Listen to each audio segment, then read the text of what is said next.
तो ये होना बहुत ज़रूरी है। आपकी सेहत को मसाइल लाहक हो सकते हैं, इस बारे में जानते हैं। जनरल अस्पताल लाहौर के पुल्मोनोलॉजिस्ट हैं डॉक्टर इरफान मलिक साहब, उनसे बात करते हैं। शुक्रिया डॉक्टर साहब, आपने वक्त दिया। डॉक्टर साहब, ये जो बीमारियाँ हो रही हैं आजकल, ज़ाहिर है सांस लेने में दुश्वारी है, स्किन एलर्जीज़ हैं, बाज़ लोगों को खांसी है, फिर नज़ला ज़ुकाम, मौसमी एलर्जी तो चल ही रही है ना, वैसे भी चलता है।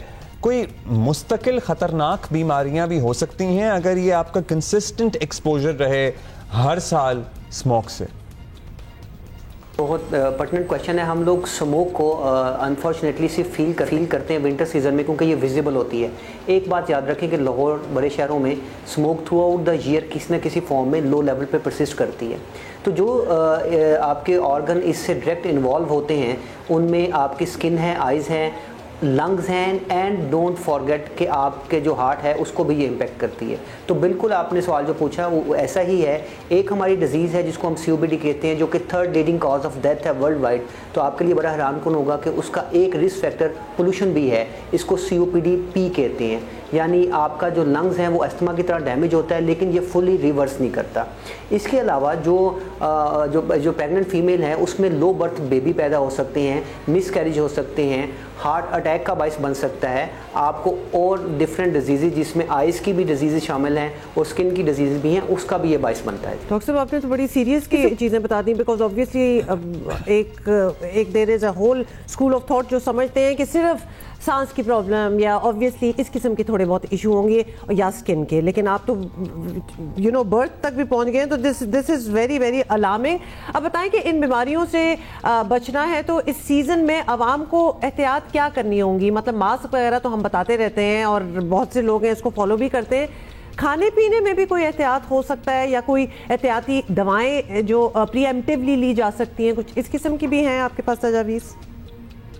जी, वेरी इंपॉर्टेंट। जब आप एक ऐसे एटमॉस्फेयर में गुजर रहे हो जिससे अवॉइडेंस बड़ा मुश्किल है, तो फिर आपको अपनी रिस्क फैक्टर को आइडेंटिफाई करना होता है। रिस्क फैक्टर मीन कि वो लोग जो कि extreme of age, high risk group हमारा होता है, प्रेग्नेंट फीमेल हैं, जिनको दिल का मसला है, जिनको सांस का मसला है, दमा है, उनको अपनी रेस्क्यू मेडिसिन का पता होना चाहिए कि अस्थमा का मरीज़ है तो उसको पता है कि अगर मेरा सांस ट्रिगर हो जाए, अस्थमा ट्रिगर हो जाए तो ये इनहेलर मैं ले सकता हूँ। एक दिल का मरीज़ है तो उसको पता होना चाहिए कि मेरे अगर दिल में ये सिम्टम्स आ रही हैं तो मैं दवाई ज़ुबान के नीचे रख सकता हूँ। तो एहतियाती जो तदाबीर है, मास्क तो एक बात है, आइज़ कवर करना बहुत ज़रूरी है, और इसी हाई रिस्क ग्रुप को फ्लू और अगर नमूनिया की वैक्सीनेशन डॉक्टर कहता है तो लाजमन लगवानी चाहिए। खाने पीने की जहाँ तक बात है, पानी का इस्तेमाल ज़्यादा होना चाहिए, फ्रूट्स का इस्तेमाल ज़्यादा होना चाहिए, और balance diet and good sleep आपको बेहतर कर सकती है। आपने बड़ी इंपॉर्टेंट बातें बताई हैं कि फ्लू की वैक्सीन आम है, लग सकती है, जो अफोर्ड कर सकते हैं वो भी नहीं लगवाते हैं। So it is high time कि आप फ्लू और क्योंकि पता ही नहीं क्योंकि होता आगाही नहीं है, तवज्जो नहीं, बेसिकली लापरवाही है। सो फ्लू वैक्सीन लगवाएं, नमूनिया की वैक्सीन लगवाएं अपने बच्चों को। अच्छा डॉक्टर साहब, अब स्मोक तो हमारा मुस्तकिल मसला ही है, अब इसके लिए लॉन्ग टर्म पॉलिसी तो जो बन रही है वो बनी भी है। फ्यूल चेंजेस हैं, गाड़ियों की फिटनेस हैं, फसलों के जलाने की मामलात हैं, लेकिन क्या इसे लॉन्ग टर्म में ही डील करना चाहिए? ये इसको बतौर इमरजेंसी सिचुएशन अभी हमें सीरियसली लेने की ज़रूरत है? It is an emergency. Remember one thing, almost 1,36,000 लोगों की पाकिस्तान में डेथ हो रही है, 20,000 प्री मेच्योर बेबी पैदा हो रहे हैं, तो ये एमरजेंसी है। हाँ, मैं as a professor of pulmonology हम देख रहे हैं कि हमारे रेस्पिरेटरी पेशेंट्स जो हैं वो सिग्निफिकेंटली बढ़ गए हैं। लेकिन ये ना सिर्फ गवर्नमेंट अलोन काम है, ना सिर्फ पब्लिक अलोन काम है, ना सिर्फ मीडिया का काम है, ये कम्बिनेशन एफर्ट की ज़रूरत है हमें, और इसमें short term long term planning दोनों की ज़रूरत है। आपने बात की गाड़ियों का, तो लाहौर में ऑटोमोबाइल इंडस्ट्री मेजर कंट्रीब्यूटर है। गाड़ियों को आप इलेक्ट्रिक व्हीकल्स पे कन्वर्ट कर सकते हैं, बाइक को आप हाइब्रिड बाइक पे कन्वर्ट कर सकते हैं, ई बाइक पे कन्वर्ट कर सकते हैं, उनको सब्सिडाइज कर सकते हैं। स्कूलों की ट्रांसपोर्टेशन बहुत ज़्यादा है, उनको बाउंड कर सकते हैं कि जी वो हर स्कूल जो है वो अपनी बस प्रोवाइड करे, जो कि प्रोवाइड कर सकता है। फिर प्लांटेशन आप कर सकते हैं। अब आप लोग एक चीज़ों को फोकस कर रहे हैं, जैसे लाहौर में हम देख रहे हैं चिमनीज अच्छी होना शुरू हो गई, लेकिन एक चीज़ मैं आपके लिए एक हैरानकुन बात बता दूं कि जो गाड़ियां चल रही हैं वो टायर पे चल रही हैं, और टायर फ्रिक्शन से जब वो रगड़ खाता है तो उससे जो चीज़ पैदा होती है वो पर्टिकुलर मैटर में शामिल होती है। जितने घटिया क्वालिटी के टायर्स हम लोग यूज़ करते हैं उससे क्या चीज़ प्रोड्यूस हो रही है और वो हमारे जब फेफड़ों में जाती है उसके क्या इफेक्ट आते हैं। तो इस सब कंबाइन एफर्ट अगर हम बैठ के एज अ कौम इसके अगेंस्ट फाइट करेंगे तो अगले आने वाले 1-2 नहीं, अगले आने वाले 4-5 साल के बाद हमारे जो अगली जनरेशन है उसको हम एक अच्छा एटमॉस्फेयर दे सकें। डॉक्टर इरफान मलिक हमारे साथ थोड़े से हम अलार्म हो जाते हैं ना कि मतलब अब गाड़ियाँ मतलब बहुत ही कुछ, और लाहौर वो शहर है जिसपे पब्लिक ट्रांसपोर्ट बहुत अच्छी अवेलेबल है, लेकिन उसके बावजूद भी आप शाम के औकात में लाहौर में निकल जाएं तो ऐसा लगता है कि पूरा शहर सड़कों में गाड़ियों में बाहर आ गया है। फिर इलेक्ट्रिक बाइक्स को प्रमोट करने की जरूरत है, फिर इलेक्ट्रिक व्हीकल्स, इलेक्ट्रिक गाड़ियों की प्रमोशन की जरूरत है। इलेक्ट्रिक गाड़ियां जो मार्केट में अवेलेबल हैं अभी पाकिस्तानी सीरियसली ले नहीं रहे ना उन्हें, वो जिस प्राइस रेंज पे अवेलेबल हैं कोई खरीद नहीं पाता।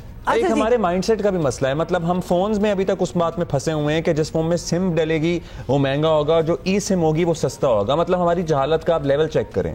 सो हम इसमें ये शऊर जो है ना, ये हम इम्पार्ट भी करने की कोशिश करते हैं एक्सपर्ट्स के थ्रू, और ये हमें थोड़ा सा खुद भी अब थोड़ा सा रीड अप समझने की जरूरत है। समझ आ जाएगी, अगर किसी की नहीं सुननी तो खुद ही समझ ले।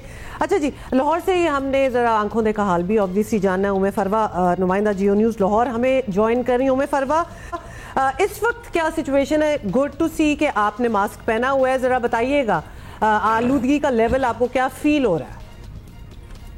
जी बिल्कुल, जिस तरह से कल हुमा हमने देखा कि लाहौर के अंदर जो आलूदगी की फजा थी वो हमारे लाहौर की वो 400 से क्रॉस कर चुकी हुई थी, जो कि इंतहाई खतरनाक थी तमाम शहरियों के लिए।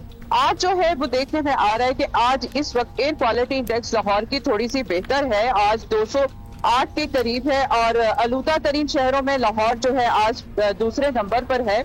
और इसके साथ साथ महकमा माहौलियात की जानिब से जो है आलूदगी जैसे कभी ज्यादा और कभी कम हो रही है, लेकिन अभी भी अनहेल्दी, वेरी अनहेल्दी है अभी भी लाहौर के शहरियों के लिए। तो उसको मद्देनजर रखते हुए एक तो बच्चों की जो स्कूलों की टाइमिंग्स है उसको तब्दील किया गया है, यानी 8:45 बजे के बाद स्कूल जो है वो लगना शुरू होंगे, उससे पहले नहीं लगेंगे। इसके अलावा तमाम लोगों से ये दरख्वास्त की गई है कि मास्क वो लाजमी पहने, और जो बुजुर्ग और बच्चे हैं वो गैर जरूरी तौर पे घरों से ना निकले। जो घरों के खिड़कियां दरवाजे हैं उनको बंद रखने की हिदायत की गई है। आउटडोर जो सरगर्मियां हैं उनको बंद रखने की हिदायत की है, और स्कूलों में खास तौर पे जो असेंबलीज हैं उनको ये भी हिदायत की गई कि क्लासरूम के अंदर असेंबली की जाए, ताकि बच्चे जो है वो कम से कम जो आलूदगी है उससे मुतासर हो सके।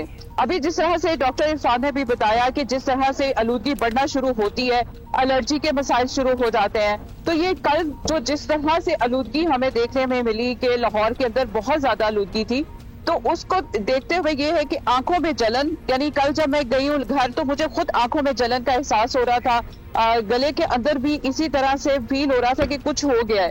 तो ये इतनी ज्यादा आलूदगी लाहौर के अंदर हुई हुई है। महकमा माहौलियात इकदाम कर भी रहे हैं, पकड़ धकड़ भी हो रही है, उनके खिलाफ चालान भी किए जा रहे हैं, गाड़ियां जो धुआं दे रही हैं, इसी तरह से जो फैक्ट्रीज हैं उनके खिलाफ भी जुर्माने हो रहे हैं, जो भट्टे हैं उनको गिराया भी जा रहा है। लेकिन जब तक सब मिलकर अपना अपना किरदार अदा नहीं करेंगे, मतलब हुकूमत इकदाम कर रही है, भट्टों को गिराया जा रहा है, ऑल्टरनेट टेक्नोलॉजी पे लाया गया है, फैक्ट्रियों के चालान हो रहे हैं, गाड़ियों के चालान हो रहे हैं, लेकिन फिर भी हुकूमत किस किस का चालान कर लेगी, क्या क्या कर लेगी? ये एक कलेक्टिव एफर्ट है जो हम सबको करनी होगी। थैंक यू उमे फरवा, बहुत शुक्रिया। थैंक यू उमे फरवा।